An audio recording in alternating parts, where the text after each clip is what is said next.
Welcome, everybody, to this episode of the Magenta Mix podcast with a very special guest, Bridget Stallkamp.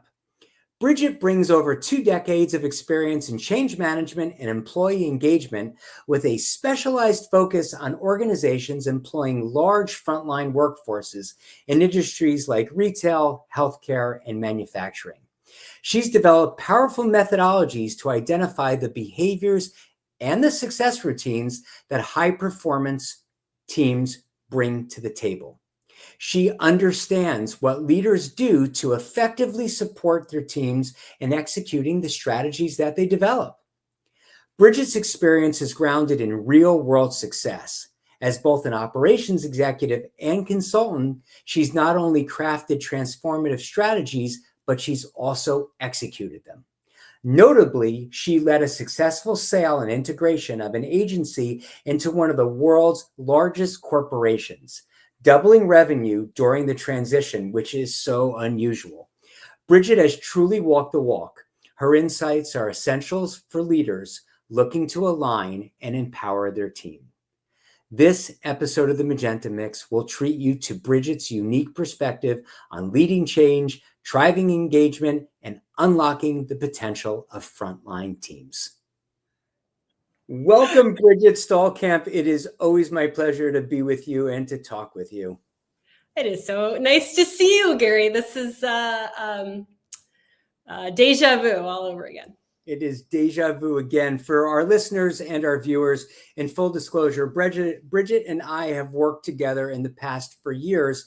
And some time ago, we actually co-hosted a regular podcast. I don't remember if it was monthly. I think it was monthly, wasn't it? It was monthly, but it was a victim of the pandemic. It was a victim of the pandemic. And I will just tell you that nobody can cut me to the core quicker than Bridget Stallkamp. So Bridget, we welcome that at the Magenta Mix. Feel free to continue to jab me whenever you'd like, or tell me that I'm not based in fact, but emotion, which is true. Can I sing it? I used to sing it to you. We used to have a very fact-checked theme song. Go for it. Go for it. Go for it. I just also feel compelled to let you know that someone put a picture of me on their Facebook page the other day, and some of our former colleagues commented that I'm not aging well. So I'm feeling a little conscious of that, right? I think they're jealous.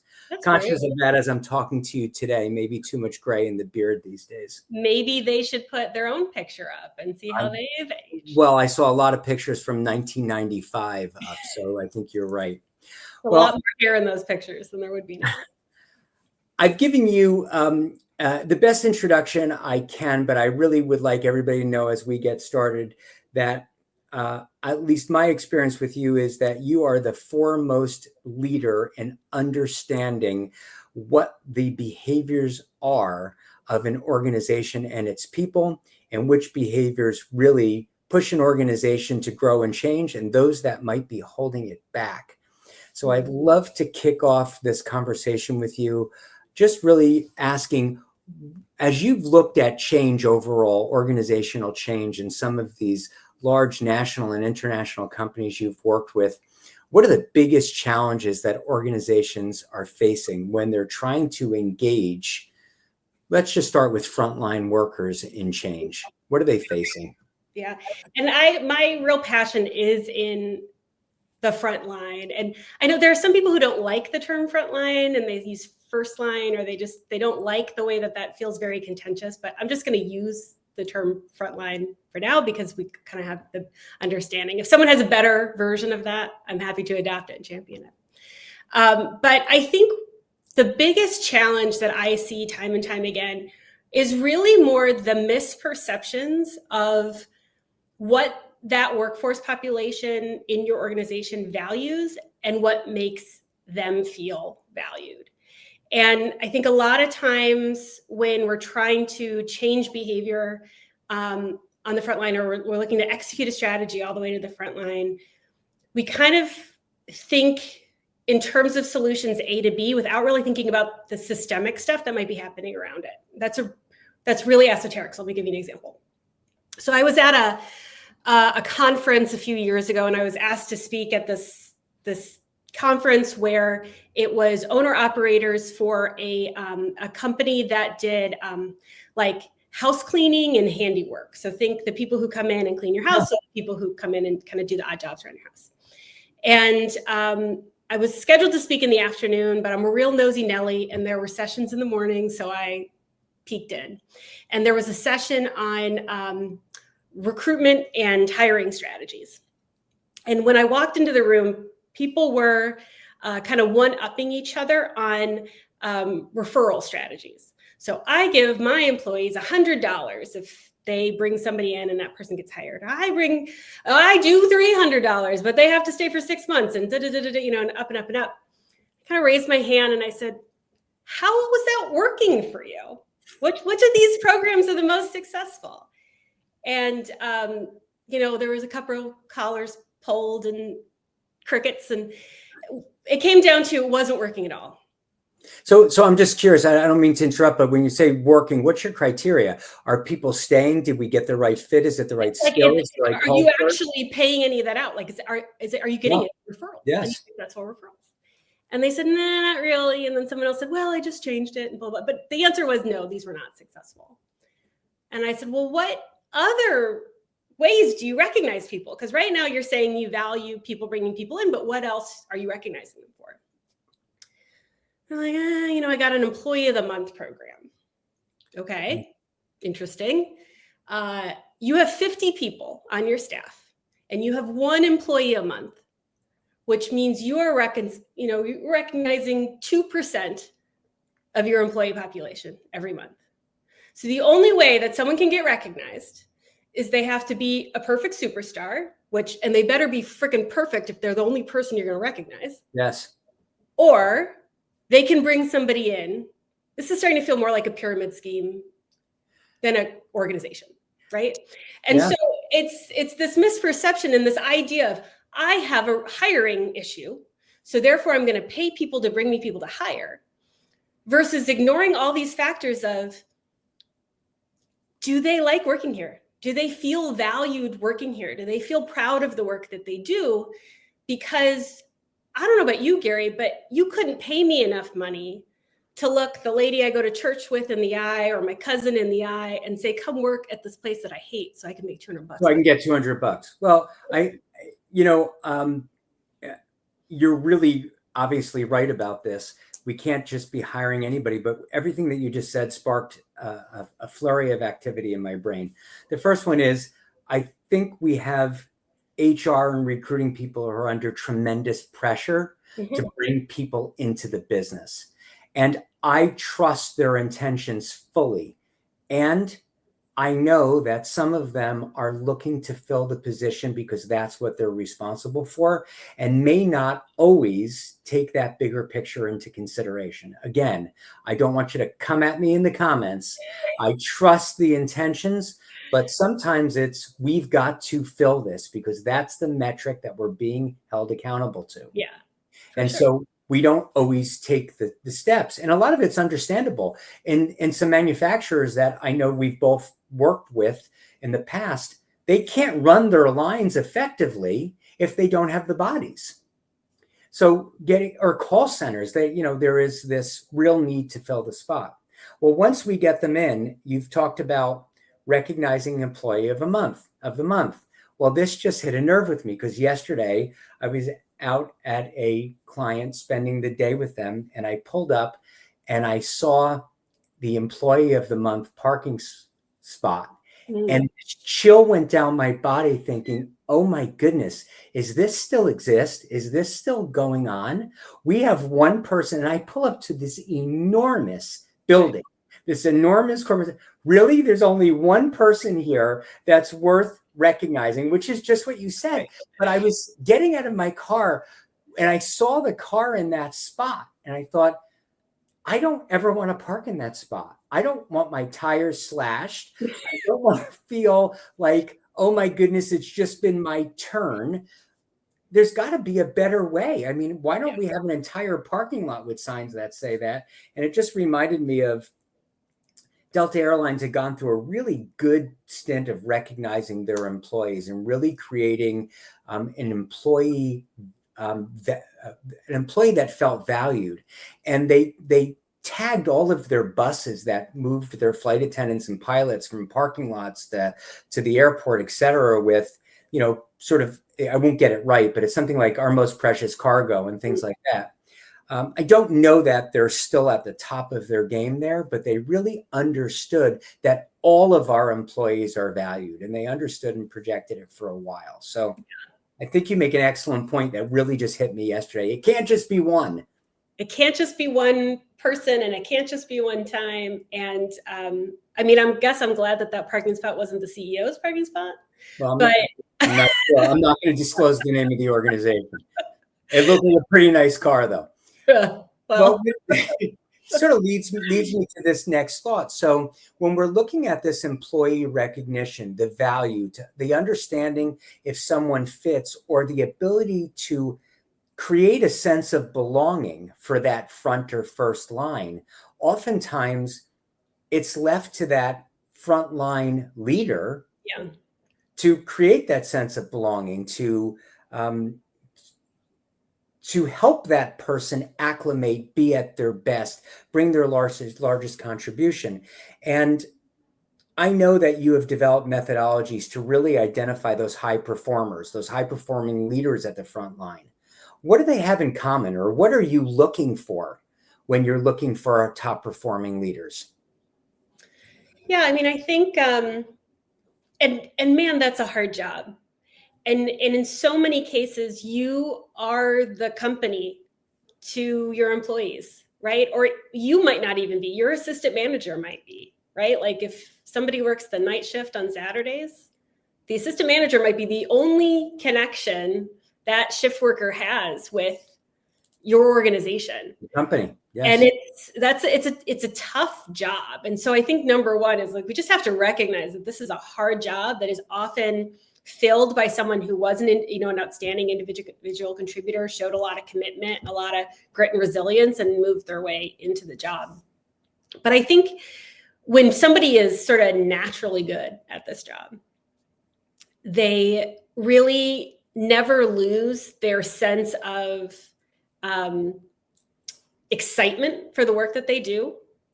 And they never lose their sense of commitment to the growth of the people that work for them. Yeah. So even if that growth isn't within your own company, even if that growth is more, personal growth, like maturity, they're really invested in making sure that people can be the best versions of themselves, even when, their span of control is like 200 line workers or 200 people in the nursing staff, and we see these spans of control get bigger and bigger now in a lot of places.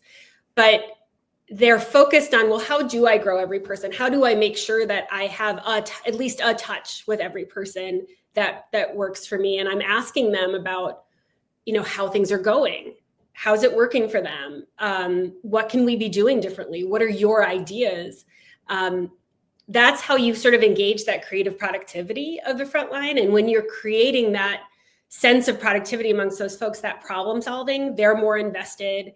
They feel like you have their back, and you're gonna get a better result out of the whole thing, right? Because you're creating this sense of community around the job.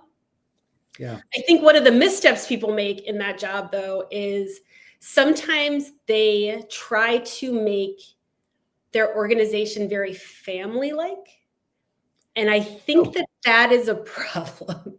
Okay, so wait a minute. You sparked two things here. I was just about to ask you what I thought was a great question, and now you're taking me in a totally.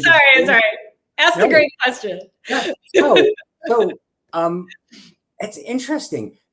Are you viewing creating a family environment as a negative, and if so, why? I think it can be really dangerous. I think it can feel really good in the short term, but families are dysfunctional. Oh. And I mean, not mine, not yours, obviously, perfect. Families are dysfunctional.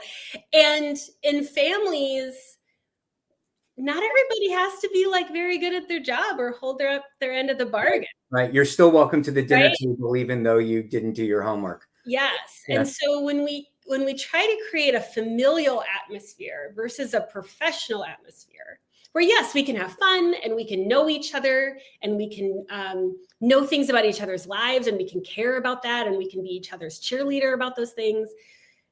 Really, we're all here to perform a job, to reach a goal, to accomplish something together. And families don't accomplish things together unless they're the freaking Von Trapps or whatever. Like they're really they're there for a different purpose. And so I think when managers try to conflate those two things and they become like mama bear or whatever, you kind of create the conditions for a lot of emotional drama that you really don't need.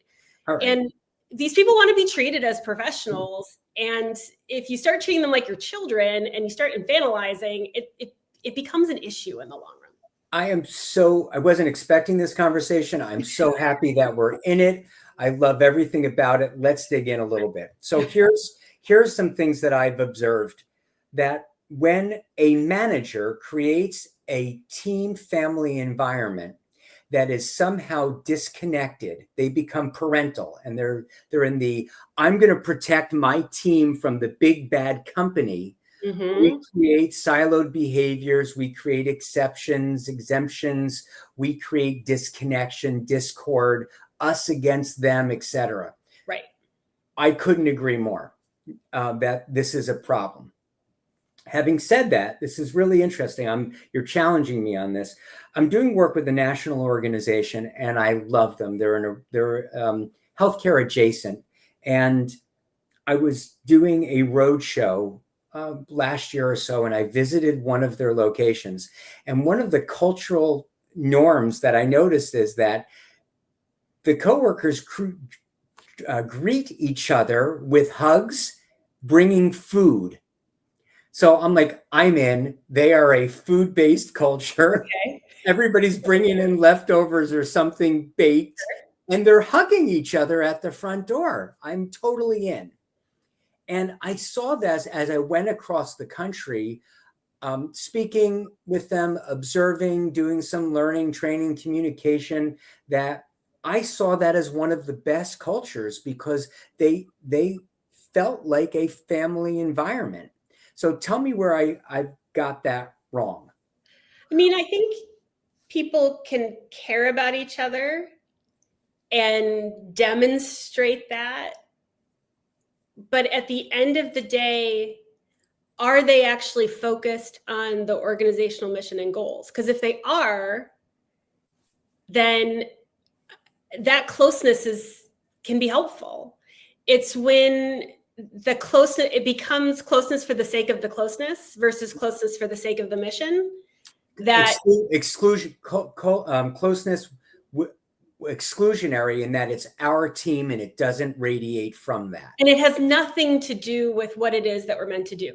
The company that you're talking about, healthcare adjacent, right? So chances are they are dealing in people's lives. Mission and dealing with saving lives. Absolutely. Patients and that is kind of an intimate thing. And there's a lot of probably loss that surrounds that as well. And so it doesn't surprise me that people would feel emotionally connected to that and emotionally connected to each other. And I'm not saying people shouldn't hug each other. I mean, I'm not a big hugger. No.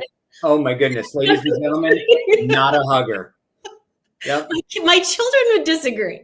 I'm glad to hear that. But yeah, on the whole, not a big hugger.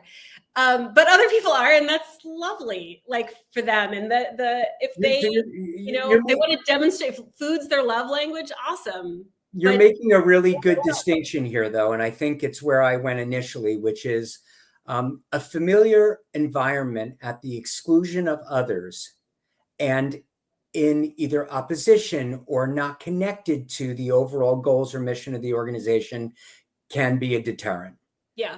And it can start to feel like a recipe for trouble.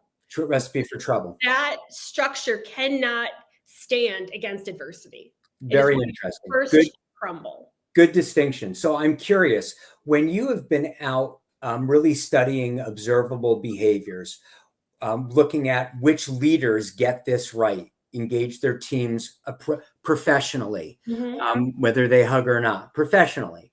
And when they engage their teams in a way that really promotes a joint effort in going after our mission, our strategy, our culture, our purpose, those key things, our values. When you've observed leaders who really get it right, is it your conclusion that there is an innate ability, or can it be learned? Can leaders learn how to do this well, or were they born with it? Yeah, it absolutely can be learned. It absolutely can be learned. And it's really, when we think about what's called organizational vision integration, and that basically just means if there is a vision or a goal for the organization, a strategy for the organization, to what extent does an individual who work there are they able to understand it? And then are they able to actually integrate it into their daily work, into the way that they spend their creative productivity, into the way that they problem solve, into what it is they prioritize? Can they actually make that part of what they do? Can they have it both in their heads and their feet, right? When you think about that, there's really 3, maybe 4 things that need to happen.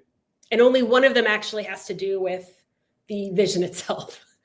So for the vision itself, it's got to be simple and it's got to be clear. So that's coming from our most senior leaders. That's coming from our most senior leaders, but sometimes it's also like when you think about a unit, if that unit is working towards a goal, we got to get our drive-through throughput time done, or we got to, improve our patient experience in the unit, or, whatever that thing is the expectation here is what it is that we're looking to do simple and clear.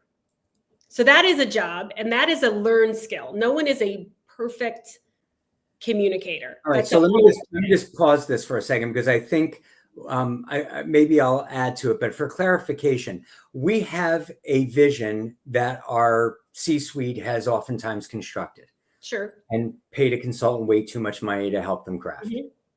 And we now bring it out to our field or frontline, first line leaders. What I'm hearing you say, it's their job to not only articulate it just as clearly, but I'm going to add to it, also make it relevant for our team and what our contribution is to that. Is that part of the clarity? And I think that's part of the simplicity too. Yes. It's like distilling that all the way down, and not necessarily to each individual role and task, but down to a level in which somebody can really ingest it and think, okay, well, what does that mean for me? And then, so that's number one. And that really has to do with the actual change, the actual vision itself that you're looking to bring to life.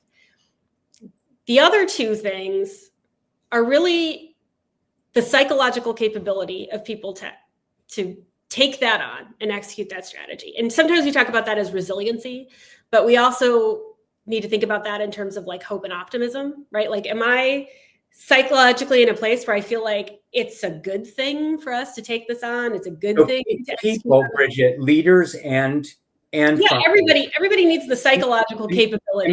Am I ready for change personally and professionally? Do I feel safe to take on a challenge? Do I, like if I fail, or what? Do I feel safe, or just give us the other side of that?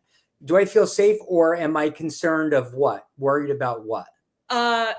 Just negative consequences, right? Of getting fired, of looking stupid, of feeling frustrated. All the negative things can go on when you try something the first time and it doesn't go right, and nobody's there to have your back. Right. So do I feel safe that in a new world, in a new environment where I might be unsure, unpracticed, unlearned, even if that's a term, that if I don't, sure, it is now. If I don't get it right the first time, do I have your support? Right. Do I even get a second chance at this? Do I get a second chance? Yeah. Or are you going to listen that maybe this wasn't the right thing in the first place? And we actually have to problem solve around this, because I hate to break it to everybody, but executives are not always right the first time. It happens. Well, so this is really interesting, because when we think about these frontline leaders, which I know you and I are both passionate about, their ability to they have to feel safe as well, because leaders don't always get it right the first time, and getting that feedback back up the chain is super important and oftentimes missed. And then leaders don't have the information they need to tweak their plan to get it right. Yeah, absolutely. So that safety is not just the front line. It rolls up. Honestly, it rolls all the way up, because one of the things that I think I see happen a lot in organizations now, and I think I'm going way off topic, so remind me that there's one more thing that needs to happen in order for I'm writing it down. I'm writing it down. But I really think that in the current environment, where nobody admits publicly that they're wrong about anything, that has really shaped a little bit of how companies operate. And so when we say, hey, we're going to make this change, we never feel like we have license to be like, oops, actually, we're going to change that 10 degrees or 8 degrees. We have to do that thing anyway, but we don't really talk about it. And then everybody's confused, and it just sort of leads to a lot of angst. So I think creating an environment early on in a change or transformation where you say, hey, we're going to do this thing and we're going to go out and do it together. And if we don't have it right, let's really work on it together and own the solution as a collective organization versus, the one guy who made the PowerPoint slide. I don't think there's enough of that. I don't think there's enough listening to how things actually get executed and then tweaking and talking about the tweaking. Right. Talking about the fact that, we listen to the front line and we gotta change that. But whenever we do, the goodwill kind of goes through the roof. All right, so I'm going to do a little choose your own adventure here. Everything you just said actually leads me to my next and I think most important question of our time together. But you also wanted me to remind you of the one more thing. Which do you want to do first? The follow-up question or the one more thing? What's going to work better for your show, Gary? Well, for me, it would be, let me do the follow-up question. Okay, yeah, because you wrote down the other thing, so we'll get back to you. Wrote down the one more thing. So here's what the question is, and you've led into it perfectly. And that is, okay, so we've talked about the subcultures really that can exist based on leaders creating either family environments or non-professional environments, et cetera. This fear of failure, what if I don't get it right? My readiness to change, safety, some really key issues that prevent organizations from changing. Whether managers are born with it or they can learn, and you believe they can learn, I do too, obviously, how to get it right. When you have worked on, and for our listeners and viewers who don't know you, Bridget has been a part of some of the largest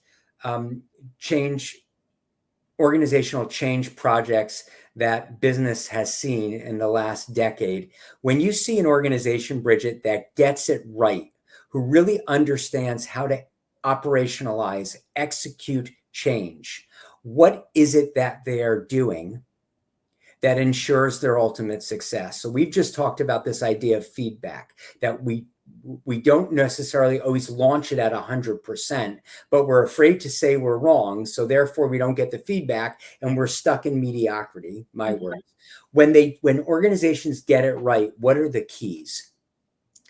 I think there's a couple of things. I think one is that the vision itself is very clear and very straightforward. And it's not motherhood and apple pie, but it's something relatively tangible. You'll know it when you get there, kind of a thing. I think that's one. I think there's another piece of it that is the narrative of how we're going to get there is constantly evolving and constantly being communicated. So it's an ongoing story. I think one of the challenges I've seen is that the attempt at doing like just the standard story arc often leaves organization leadership like very kind of stymied. Like, I don't know, there's gonna be a lot of ups and downs. And knowing that there's gonna be a lot of ups and downs and sort of saying, kind of taking that one chapter at a time and saying, if this is our big vision, let's tell a story of what the next 3 months look like, or the next 3 priorities look like, and then the next few priorities and the next few priorities. And having a consistent cadence of how you communicate that with people in a variety of ways has been really, really helpful for some of these massive, I'm talking like sea change type of transformation for organizations. I want to break a few of those down. One of the primary things I heard you say is that you didn't use these exact words, but I'm going to help you. I'm going to help you, Bridget. You're welcome. Thanks. Yeah, you're welcome. Is that during change, our leaders at every level need to be really great storytellers. I don't know if I would call it great storytellers, because I feel like that's really intimidating. I think they need to understand the story, and they need to have the tools to communicate that story. But I think it's too much. I don't want to put too much on the storyteller, like the charisma aspect of it. Yeah, no, I think you're well. Again, I did the emotional approach, and you're going to break it down into the tactics. But I think we are saying the same thing. When I say great, it doesn't mean that you need to be the author of the Three Bears. What I mean is some of the things you said: consistency, clear vision. You need to be consistent. And one of the things that I heard you say in this talk track or story is that we need to break it down into bite-sized elements, including setting realistic expectations that this is not a clear shot up to greatness. That we are, in fact, going to have fits and starts and ups and downs and opportunities for feedback, recognition of, I want to say, failure, or opportunities for improvement. That's all that I meant in the great story. Yeah. I mean, I think absolutely. I think when you break it down, those are the pieces that need to be included. And I think just the litmus test of, like, when you walk away from me, do you remember what I said?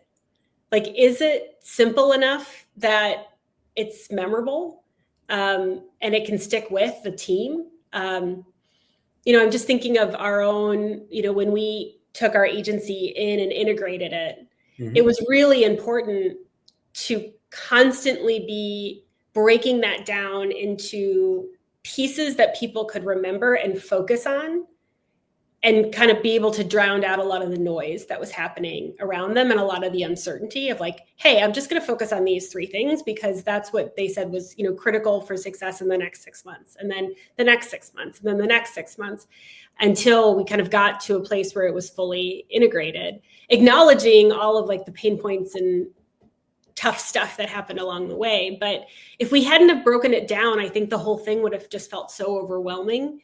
And I see that in organizations, like, it feels too overwhelming to become the digital leader of the blah, blah, da, da, da, insert now and here. That feels crazy to people. But if you break it down of, like, okay, the first step is going to be the simplification of this, and the next step is going to be this, and okay, let's just take this one step at a time. Yeah. And I just want to explain to people what Bridget's referring to is that she was really one of the leaders who took what I'd call a relatively small agency and integrated into one of the world's largest consultancies, and did that successfully. And when I'm hearing, Bridget, part of that success was that you were able to break it down for the acquirer, and you were able to break down that acquisition integration for those original members of the agency, and create that successful marriage there. Is that right? Yeah, I think that was a critical piece. I think there's lots of other lessons learned. Maybe this idea of breaking it down, though, I know that maybe it's I'm not seeing that as a throwaway. I've written it in my notes, and I'm not sure that, being involved in change regularly with my clients, that I'm articulating that as well as I could. And I think for those who are listening and watching, it's a really good lesson. We start out with big ambitions, and that's great, and great goals. I do an awful lot of work in healthcare these days, and their goals are life-saving goals. And it doesn't have to be. It could be, better product, faster, cheaper. It could be all sorts of things. But they start out with great goals. And I believe I experience a lot of excitement and opportunity seen in getting it out there. So speed is a priority. What I think many of us and our clients may lose sight of for those people who are listening to this conversation is that sometimes we need to slow down to go fast, meaning it's okay to pause and say, hey, we're in chapter 1. These are the 3 main things that we have to accomplish. Great. We've completed that. Let's pause for another minute, celebrate, and look forward. We're in chapter 2. Let's take a look back at the complete story again and make sure that we're on track to where we're going. All of that's to say that we're so excited to reach the goal that we may be overwhelming people. We may not appreciate that people need to hear things over and over again to make sure that we're aligned, that they're on track, that their individual actions and behaviors are still aligned with where we want to go. Fair? No, I think that's really fair. And I prefer that definition of go slow to go fast than what I think people often think of, which is like we got to plan. We got to slow down and like do a lot of planning. And yeah, I mean, I think some planning is important for sure. But at the end of the day, like you don't know what the plan is going to be 6 months from now. And you could sit there and look at your belly button for as long as you want. And the answer is not going to appear for you. You've got to get started and you got to get really clear on what those few first steps are. And then, then you got to slow down for a second, recognize people, make sure people know that they're valuable on this journey, rein everybody in, start planning the next steps, all of that. I just want to make sure when we say go slow to go fast, we're aligned. I could probably use a different expression. Maybe it is just break it down into edible bite-sized pieces that people can actually digest before they move on to the next, because we can overwhelm people. Yes. So, it goes back to this whole vision integration thing. I can't integrate being the digital leader of the yada, yada, da into my daily life, but I could probably integrate in simplification of process in my daily life. So 2 things I don't want to lose before we get to your one more thing. The first is leaders oftentimes have spent months or years coming up with this brand new plan and vision, and they are very eager to get it done, but it takes our entire organization a little bit more time because they haven't been chewing on it for the last year or 2. Yeah. So we've got to respect their pace, and that need for them to get bite-sized pieces is important.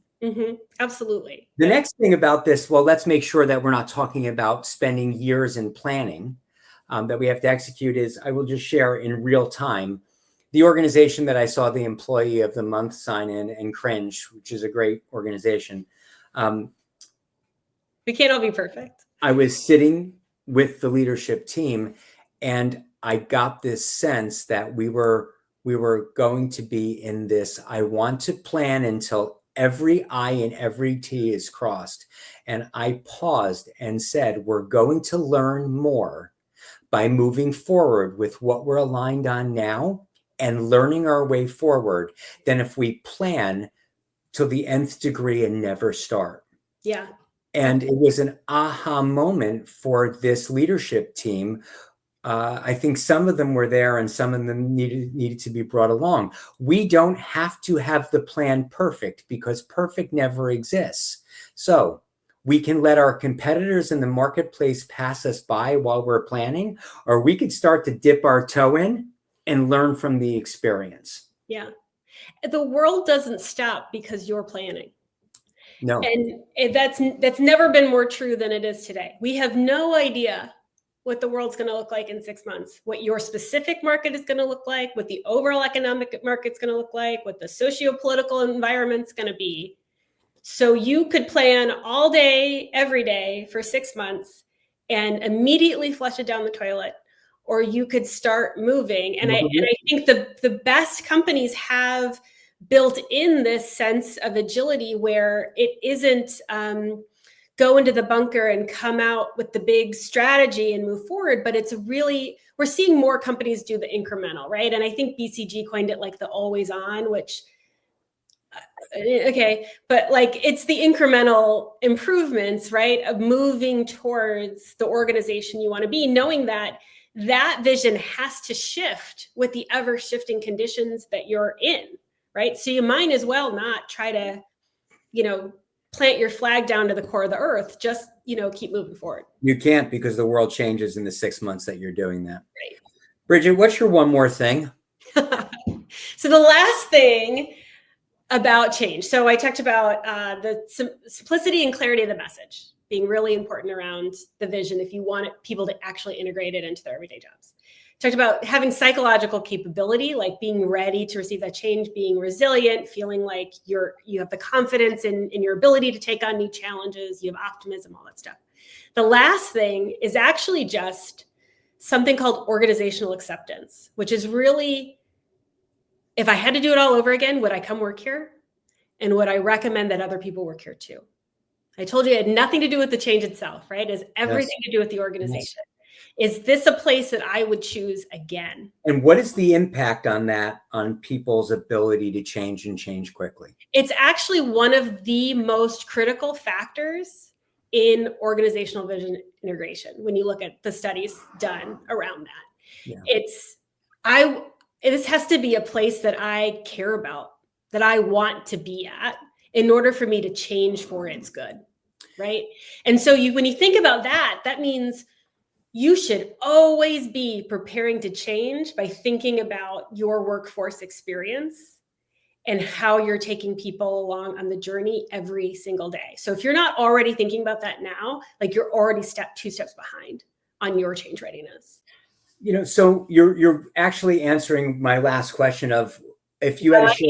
I've always been able to read your mind, Gary. Well, I sent you the questions in advance, Bridget, so let's be real.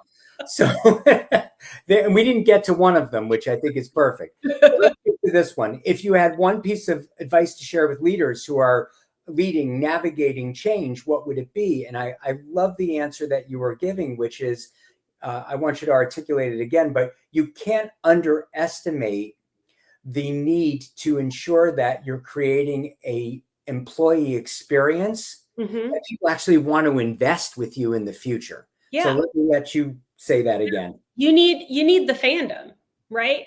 Like Taylor Swift moves to a new era with new clothes and a new sound, and the whole fandom goes, "We love this sound. This is the best sound ever." And then she moves to the next one. Everyone goes, "We love this. This is the best one ever."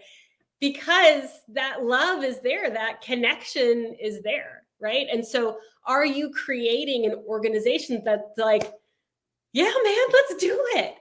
Or are you creating an organization that's like, oh my God, let me go check my LinkedIn profile again, or let me go put 9 more applications into the other, fast casual places down the street because I don't want to deal with your baloney. Can we swear on this one, Gary? Yeah, you could say bullshit. Okay. In the old podcast, we swore all the time. All the time. I wasn't sure about this one. So proud. Your other guests don't swear. So some of them do. This is really good advice. We can't create change in an organization of people who actually don't want to be here. Say it again for the people in the back. Yes, I want to. I'm getting that T-shirt. Bridget, we have been keeping our podcast to about 30 minutes, and you've been so engaging that we're now over 40. So I think what's most important for people to know is, you've mentioned Taylor Swift. Were you one of the cool moms who bought outrageously expensive Swiftie tickets and took your kids to see Taylor Swift? I did take my kids to see Taylor Swift, but instead of paying an arm and a leg, I got in on the fan early tickets and then sat in line. You on Ticketmaster for 6 hours in order to get Oh, really? You're awesome. Yeah, actually, I was on a Zoom when my thing came up, and I just sort of checked out of the Zoom for a little while. Yeah. We can keep our corporate executives waiting while we get our kids Swift tickets. Bridget, It is a great reminder for me today on how brilliant you are and how much I miss working with you. Thank you so much for coming and hanging out with us. I know that your insights will be very helpful to many. So I appreciate you being here. Thanks, Gary. It was a lot of fun. And the girls say hi. And hi back to them.